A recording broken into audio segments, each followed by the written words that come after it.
আজকে বানাচ্ছি রুই মাছ দিয়ে শিম আলু দিয়ে একটা পাতলা ঝোল। প্রথমেই মাছগুলোকে ধুয়ে নুন হলুদ মাখিয়ে রাখছি।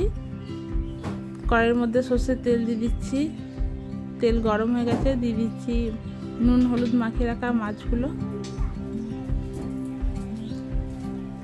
এবার মাছগুলো হালকা করে ভেজে নেব। শীতকাল মানেই নানা রকম সবজি টবজি দিয়ে মাছের ঝোল খেতে বেশ ভালোই লাগে। মাছগুলো লাল লাল করে ভেজে তুলে নিচ্ছি।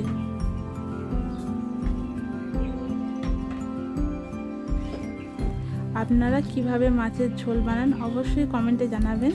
আর আমার এই রেসিপিটা যদি আপনাদের ভালো লাগে অবশ্যই লাইক কমেন্ট এবং শেয়ার করবেন।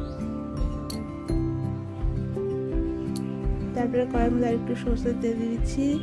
তেজপাতা জিরে ফোড়ন দিয়ে কেটে রাখা আলুগুলো দিয়ে ভেজে নিচ্ছি। তারপরে শিম টমেটো কাঁচা লঙ্কা হালকা করে ভেজে নিচ্ছি।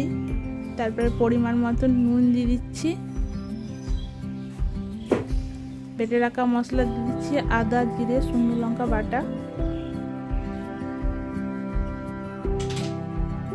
একটু হলুদ গুঁড়ো।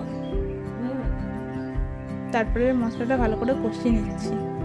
তারপরে মশলা বাটি ধোয়া জল দিয়ে ভালো করে কষিয়ে নিলাম। কষানো হয়ে গেছে, এবার পরিমাণ মতন জল দিয়ে দিচ্ছি। ঝোল ফুটে গেছে, ভেজে রাখা মাছগুলো দিয়ে দিচ্ছি। তারপরে বেশ খানিকক্ষণ ফুটিয়ে নেব। তবে নামানোর শেষে দিয়ে দিচ্ছি ধনেপাতা কুচি। এবার নামিয়ে নিচ্ছি।